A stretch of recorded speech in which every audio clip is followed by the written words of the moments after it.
Lilica. Como você sabe, eu sou a Lilica, professora de gramática e de redação aqui da Oficina do Estudante.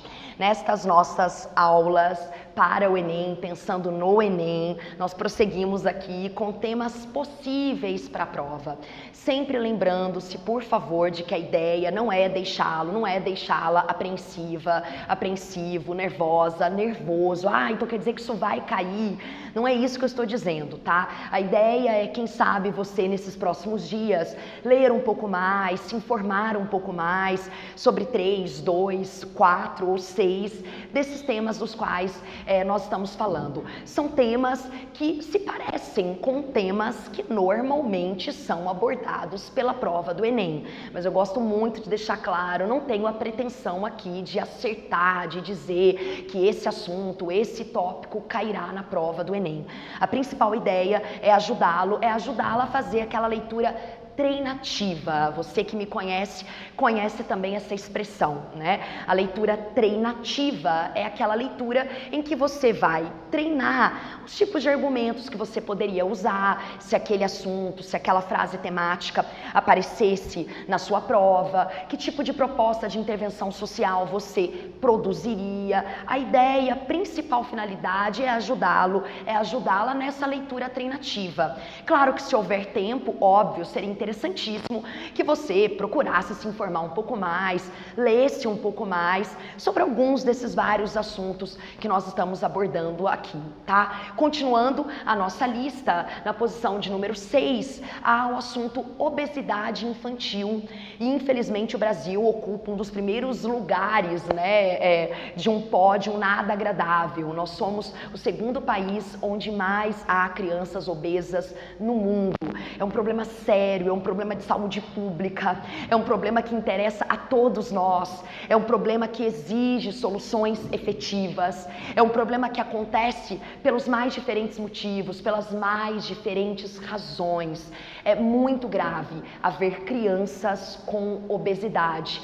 Obviamente, não pensando na questão estética, acredito eu que numa hierarquia essa questão seja a menos importante, mas é claro, pensando na saúde dessa criança. Todos nós sabemos, mesmo sendo leigos, é claro, que existem vários malefícios que a obesidade pode trazer para a criança, malefícios esses que a criança poderá levar ao longo de sua vida, né? Então é muito importante que nós, enquanto sociedade, que nós, enquanto coletividade, pensemos em como combater um problema tão grave como esse. O número 7 da lista é o justiça. Reparem que há aspas aqui. Justiça com as próprias mãos. Quem não se lembra, em maio ou junho, acredito que em junho deste ano, houve aquele caso do suposto ladrão que foi pego em flagrante, suposto ladrão que supostamente estava roubando uma bicicleta, foi pego em flagrante por 2 homens que resolveram tatuar na testa desse suposto ladrão, sou vacilão. Esse vídeo caiu nas redes sociais, repercutiu, houve vários comentários favoráveis, é isso mesmo, né? Mais uma vez veio à tona aquele discurso de ódio que infelizmente, lamentavelmente, está tão presente nas redes sociais, na vida real, nas ruas, nas conversas entre pessoas, nos bares, nos restaurantes e até, muitas vezes, infelizmente, nas escolas. Então, esse caso do ladrão nos lembra outros casos que já aconteceram aqui no Brasil. Teve aquele do moço que havia roubado um celular no Rio de Janeiro, foi pego por moradores que estavam ali próximos, foi amarrado ao poste, né, recebeu chutes, recebeu pedradas, foi espancado até a morte, né? Foi exatamente nessa época em que aquela jornalista famosa fez aquela fala defendendo, né, a justiça com as próprias mãos, dizendo que os moradores, que os cidadãos, que os brasileiros não aguentavam mais ver tanta injustiça, tanta morosidade da justiça, que os criminosos tinham que realmente ser punidos e que se isso fosse pelas mãos da população, que assim acontecesse, né? É um problema gravíssimo, é ridículo, é claro, pensar que nós, eu, você, temos o direito, né, de praticar a justiça. É claro que isso não tem nada a ver com justiça. Várias pessoas inocentes, inclusive, já morreram no Brasil porque os moradores acharam que talvez fosse aquele fulano, aquele ciclano que torturou, que sequestrou, que matou. Então, assim, é um conjunto de muitos erros, né, que fazem com que a gente entenda a complexidade, a gravidade desse problema. Acho que ele está atrelado principalmente ao discurso de ódio, né, de raiva, que, como eu já disse, lamentavelmente tem sido tão comum nos últimos dias, nos últimos tempos, nos últimos meses no nosso país. É um problema que exige soluções, né? O Estado com E maiúsculo precisa agir de maneira eficiente, as pessoas precisam perceber que isso não é correto, né? Que quem faz justiça com as próprias mãos, quem joga pedra, quem amarra no poste, quem tortura, essas pessoas também são criminosas, tão criminosas quanto, né? E é um problema, inclusive, de desrespeito aos direitos humanos, um problema que tem particularidades no Brasil. Então, há vários dados, há vários números, há várias pesquisas, as quais você pode lançar mão para ajudá-lo, para ajudá-la a pensar de forma mais aprofundada sobre esse assunto. Esporte e cidadania, né? Se a gente for pensar nas Olimpíadas que aconteceram há pouco no Brasil, será que o esporte no nosso país realmente é usado como uma ferramenta, como um instrumento de inclusão, de cidadania? Ou será que aquele espetáculo maravilhoso do quanto o Brasil pode produzir estrutura bonita para a prática de variados esportes, todo aquele espetáculo teve início, meio e teve fim, né? Será que as nossas escolas, será que as nossas cidades oferecem estrutura adequada para a prática de esporte das crianças, dos jovens, dos adolescentes? Será que na sua escola, será que na escola pública há um ambiente propício para isso?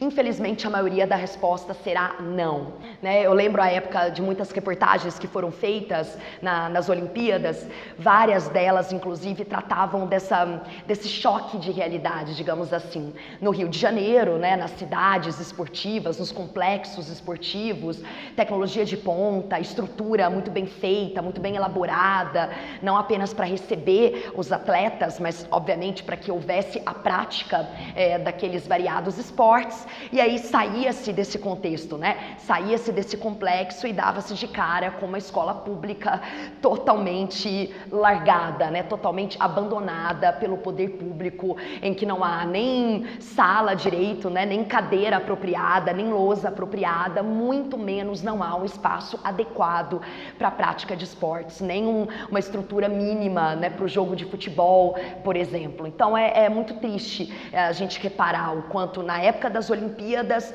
tudo era muito lindo, tudo era muito espetacularizado, mas no dia a dia o esporte, infelizmente, nas escolas, nas instituições de ensino, nas cidades, não é visto como deveria ser, né? Não só, obviamente, com seus benefícios para a saúde do corpo, né? Para a mente humana, mas também como instrumento de inclusão e de cidadania. Eu tenho certeza que se você se lembrar, se você acionar a sua memória, se você se lembrar disso, na cidade onde você mora, nas várias cidades que você conhece, não há, né, uma estrutura adequada, um ginásio público aberto para a prática de esportes. São raros os lugares em que isso acontece, em que as pessoas podem praticar esportes gratuitamente. Outro da nossa lista aqui, inclusão no Brasil, inclusões no Brasil. Será que o nosso país realmente é um país inclusivo? Lei para isso a gente tem, né? Existe um estatuto, existe um conjunto de leis específicas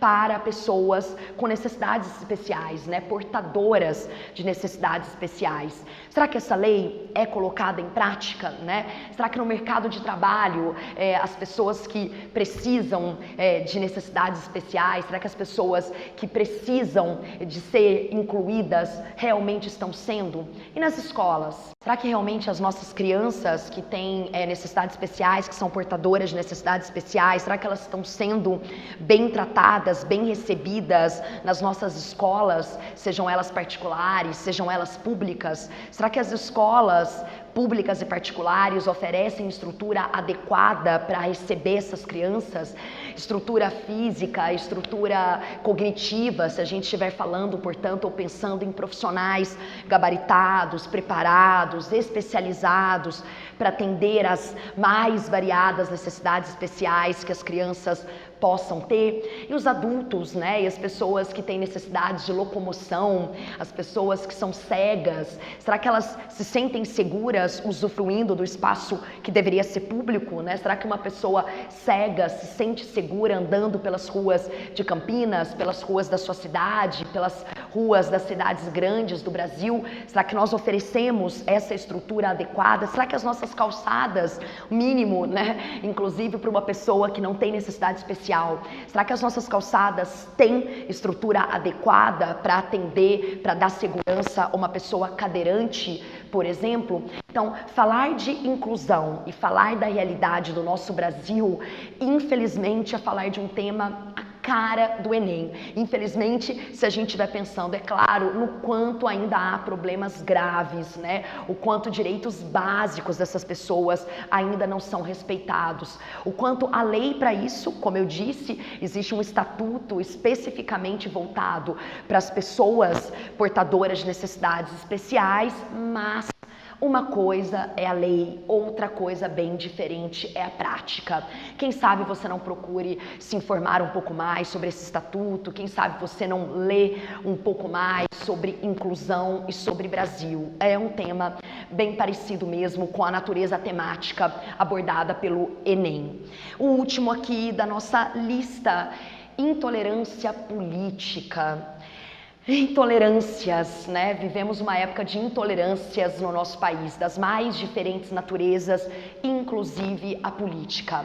Desde a época do impeachment, desde a época da mudança, né, de presidente do nosso país, exacerbou-se muito esse discurso intolerante, de ódio, né? O fato das pessoas se verem como adversárias, né? E não como indivíduos que fazem parte de uma mesma sociedade e apenas, talvez, tenham opiniões políticas diferentes, tenham posicionamentos políticos diferentes. A discussão ficou muito inflamada, a discussão ficou muito superficial, ficou muito vazia, as pessoas apelam, né, reduzem o tanto que se precisa discutir sobre política, reduzem a xingamentos, né, reduzem a acusações, a violências de todos os tipos, verbais, inclusive as violências físicas. Tenho certeza de que você se lembra das manifestações, dos protestos em que pessoas que estavam com a camiseta de uma cor X ou de uma cor Y